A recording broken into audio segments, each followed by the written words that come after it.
सभी किसान भाइयों को, सभी प्रकृति प्रेमियों को, सभी पर्यावरणविद को विजय ग्रीन हाउस के इस ऑक्सीजन बनाने के कारखाने से ढेर सारा प्रणाम।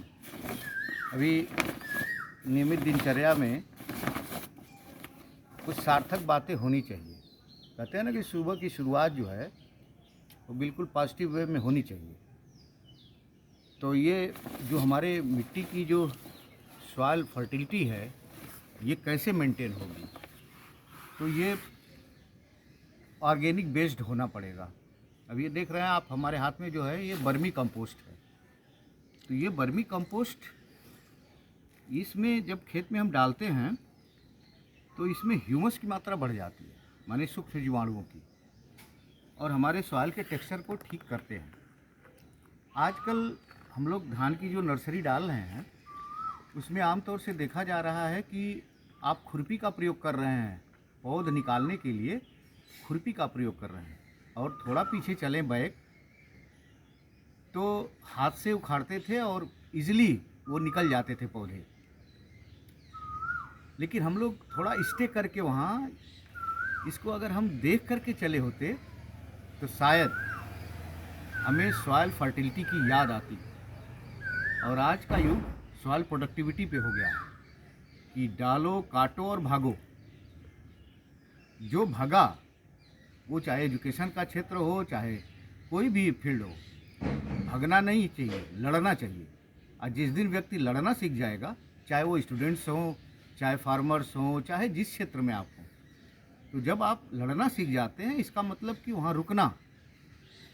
तो अच्छी जगह, अच्छी किताब और अच्छे वातावरण के बीच में अगर आप स्टे करना सीख गए, थोड़े लंबे समय तक रहना सीख गए, तो सीख जाएंगे। तो हम लोग भाग लिए, तो भागने का ये दुष्परिणाम हुआ कि आज हम लोग पूरा का पूरा सॉइल प्रोडक्टिविटी पे आ गए और हमारे मिट्टी की जो दुर्दशा हुई, सारे ह्यूमस डेड कर गए। आज खुरपी का प्रयोग हो रहा है, जब पौध निकालते हैं आप तो खुरपी का प्रयोग करते हैं। आइए सभी लोग मिलते हैं, थोड़ा थोड़ा ऑर्गेनिक बेस्ड होते हैं।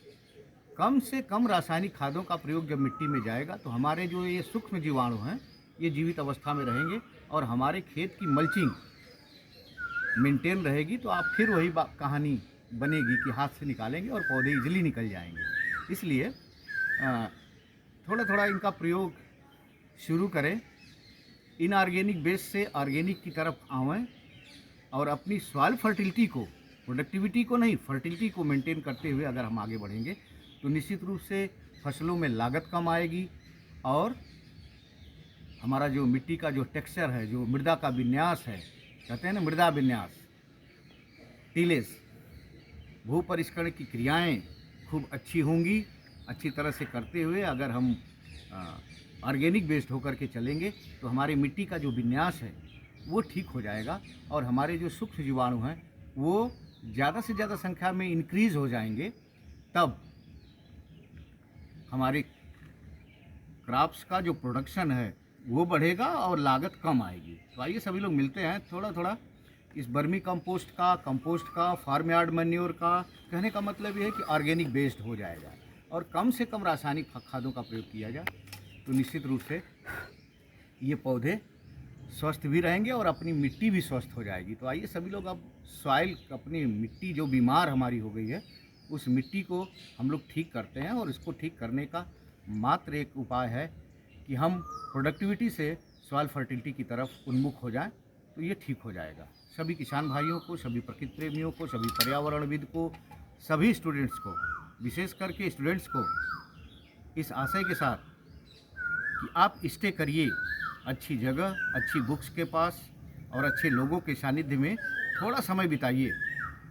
और ये इसके अतिरिक्त जहाँ भी आप गए तो अपना समय कहाँ बिताना है, कहाँ ज़्यादा से ज़्यादा समय देना है, इस पर जब हम ध्यान देंगे, हर फील्ड में जो भी उपलब्धियाँ होती हैं इन्हीं के दम पे होती है। इसलिए इनकी सानिध्यता लंबे समय तक अगर आप शुरू कर देंगे तो आपके अंदर एक निखार आएगा।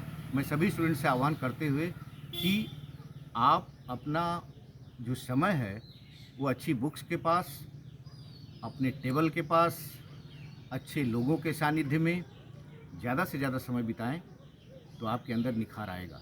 सभी स्टूडेंट्स को और सभी पर्यावरणविद को, सभी किसान भाइयों को विजय ग्रीन हाउस के इस ऑक्सीजन बनाने के कारखाने से ढेर सारा प्रणाम। नमस्कार।